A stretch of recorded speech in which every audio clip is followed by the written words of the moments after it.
વિકાસની હરણફાળ ભરનાર ગુજરાતી સમાજમાં આજે પણ જ્ઞાતિવાદ કેટલા બહોળા પ્રમાણમાં ફેલાયો છે તેના દાખલાઓ છાશવારે સામે આવી રહ્યા છે।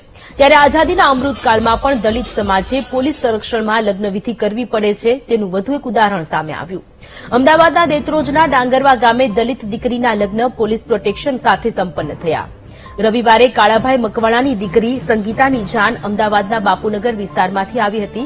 ત્યારે જાન પર ગામના અન્ય જાતિના લોકો હુમલો ન કરે તે માટે પોલીસના રક્ષણની માંગ કરાઈ હતી, જેના પગલે લગ્નવિધિમાં પોલીસનો કાફલો ડાંગરવા ગામે ઉપસ્થિત રહ્યો।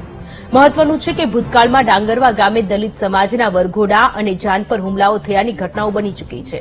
ત્યારે આઝાદીના 7 દાયકા બાદ પણ જાતિવાદી માનસિકતા ધરાવતા વિકૃત લોકોના ડરથી લગ્નવિધિ સંપન્ન કરવા માટે પોલીસ રક્ષણની જરૂર પડી રહી છે, જે એક સ્વસ્થ અને જાગૃત નાગરિક સમાજ માટે ચિંતાજનક સમાચાર છે।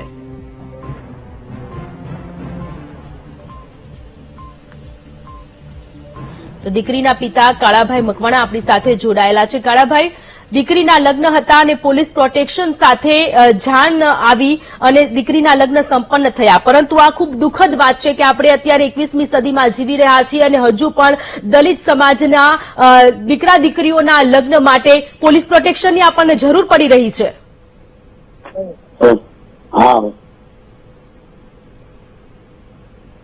હેલો, હા બોલો બેન, બોલો।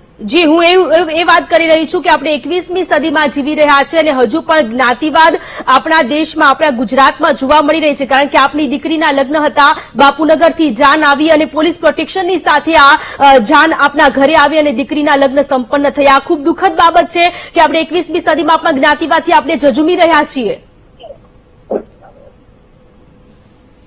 હેલો, હેલો, હા મેડમ બોલીએ। કાળાભાઈ, હું એવું જણાવી રહી છું કે આપના દીકરીના લગ્ન સંપન્ન થયા, કોઈ પ્રોબ્લેમ નથી પડી ને? ના, કોઈ બનાવ બન્યો નથી, શાંતિ સુખ પતી ગઈ। હા, પરંતુ હું એવું એ વાત કરી રહી છું કે દલિત સમાજની સાથે જે આપનું આ ગામ છે ડાંગરવા ગામ, કે જે આની પહેલા પણ જયારે જાન લઈને જઈ રહ્યા હતા ત્યારે હુમલાઓ થયા હતા। ખૂબ દુઃખદ વાત છે કે 21મી સદીમાં પણ આપણે આ બધું સહન કરવું પડી રહ્યું છે। મેડમ, શું અમુક તત્વ એવા માણસો હતા ને એટલે એના હિસાબે આ સહન કરવું પડ્યું હતું। જી કાળાભાઈ, આપ અમારી સાથે જોડાયા તે બદલ આપનો આભાર।